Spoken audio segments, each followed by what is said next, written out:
So you're hosting events on the Remo virtual event platform and you want to get the attendees at your events to interact with each other more? Well, let's talk about some ways that you can do that. I'm Seth Resler. I'm the founder of Community Marketing Revolution. And before we get started, I want to let you know that I have a free quick start guide to hosting events on the Remo platform. You can download that for free. I've included the link in the description to this video. Now, let's talk about how we get more interaction at your virtual events. The key here is to get the right people in the room.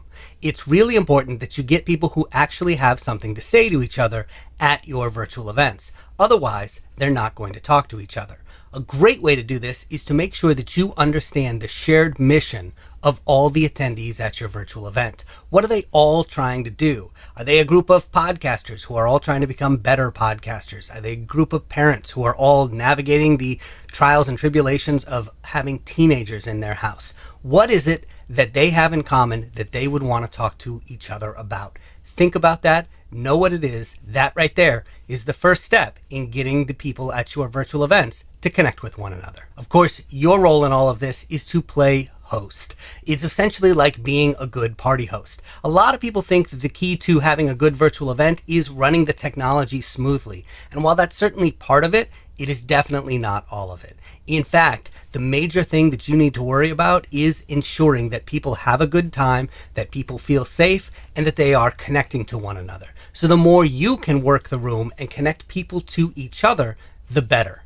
One way that you can do that is make sure that you ask the right questions. If you can find out a little bit of information from people, from all of your guests, all of your attendees, that will help you connect them to other guests or attendees, that can go a long way.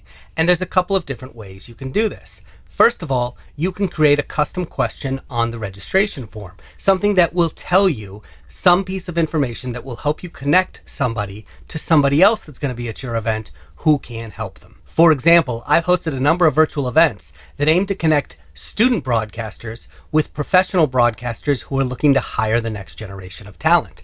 And if we can ask a simple question on the registration form, such as where are you from or what type of broadcasting are you interested in, that helps us connect those students to the right people at our virtual event who might be able to help hire them or place them in an internship. That little piece of information is really key to making connections happen at our virtual events. So think about what piece of information can you gather from your attendees that will help you connect them to the right people. Now, if you can't gather that information with the registration form, there are other ways that you can do it. For example, you could simply ask people when they first enter your event. You could turn on the lobby for your virtual event and then let people in one at a time and ask them when they come in, what are they trying to do, or what is that key piece of information that you need to connect them to the right people, and then direct them where to go. Another way that you can connect people is by getting your guests to self-identify. One way to do this is to name the different tables in your Remo event for the different type of people who should be sitting there. So you could name one table rocket scientists and another table supermodels, and then everybody will know if I'm a rocket scientist, I go to this table and I can talk to the other rocket scientists, or if I'm a supermodel, I can go to this table and I can talk to the other supermodels. So that's a great way to connect people, is by actually naming the tables and then allowing them to find each other at the appropriate tables. Another great way to get the attendees at your virtual events to interact with each other is with discussion prompts. Essentially what you're doing here is you are posing a question and then inviting your attendees to talk to each other about that question, to each give their own answers, their own insights, their own opinions. And you can present these discussion prompts in a number of different ways. For example, you can use the announcement feature within Remo to post the discussion prompt, or you can simply post it in the chat box and let people respond either in chat or at their different tables in groups. Or you can go into presentation mode and you can present for a couple of minutes, and then at the end of your presentation, pose a question and throw it back to the tables. In fact, you may want to use more than one of these techniques in order to really hammer home that discussion prompt and make sure that everybody is responding to it. Another tip for getting the attendees at your virtual event to interact with each other is to look at the floor plan and try and spot anybody who is sitting at a table all by themselves. If you see that, you can do a couple of things. First, you can actually go to that table and introduce yourself, or you can go to another table where there's a lot of people and right click on that person who is sitting all alone and select Get and then their name, which essentially summons them to the table that you're sitting at. So that'll bring them over to a table where there's a lot of other people. It's always a good idea to make sure that nobody is sitting there by themselves. Sometimes, especially if they're using Remo for the first time, they may not even realize that they are sitting at a table all by themselves. They may think that there's something wrong with the platform or that there's some reason why they can't see or hear anybody. So it's always a good idea to just keep an eye out for anybody who is all by themselves. Speaking of things that you want to keep an eye out for, look for anybody who has their microphone or their camera off. Now, it's entirely possible that their mic and camera is off because they choose to have it off. And if so, that's fine. But you want to make sure that they aren't having any technical difficulties. So if you see somebody who does not have a camera or mic on, make sure that you send them a private message through the chat functionality and just say, hey, if you're having any technical difficulties, please let me know and I will help you troubleshoot this.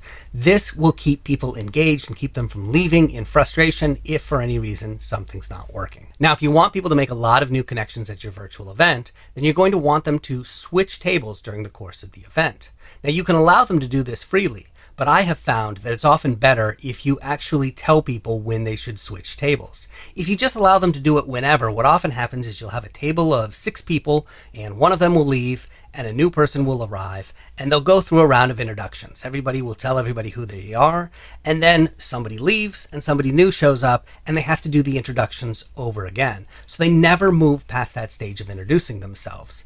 To avoid this, what you want to do is have everybody switch tables at the same time. So you can either use the announcement feature in Remo to tell people that it's time to switch tables, or use the chat functionality to do that, or you can go into presentation mode, make a short presentation, and then ask people to switch tables afterwards. However you want to do it, by having everybody switch tables at the same time, that reduces the amount of repetitive introductions that'll happen during your event and will make the conversation flow more freely. Now let's take a moment to talk about what the interaction should be like at an individual table. If you are the one who is spurring on the conversation, I have found that it's very useful to say the name of the person that you are talking to. If you just sort of throw out an open question like a jump ball, what happens is that nobody answers it at first because they're all waiting for somebody else to answer it, and then they all jump in at once and they talk over each other. The conversation will go much more smoothly if you say, hey, Jim, and then ask a question, and then Jim responds. And then at the end of that, you can reply and then say, oh, and what about you, Jill? And then turn the conversation over to Jill. So by doing this, you're making the conversation flow in a much more organized fashion and in a way that everybody can follow. It also allows you to bring different people into the conversation and prevent any one person from just dominating the conversation.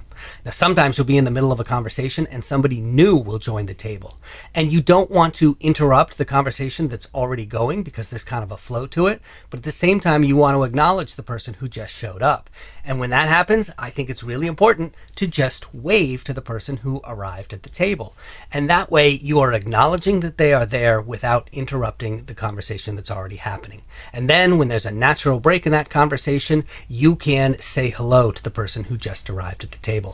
This is a great way to make them feel welcome. Now, these are all things that I have learned through experience just by hosting dozens and dozens of events on Remo. You're going to learn things just by doing it as well. So the best thing that you can do is host as many events as possible. And as you do, you're going to figure out the nuances, the things that make you a good host on a virtual event platform. It is not that different than hosting an event in real life and just being a regular party host. But there are little things here and there that are going to make you better at it, and you'll pick those up as you go along.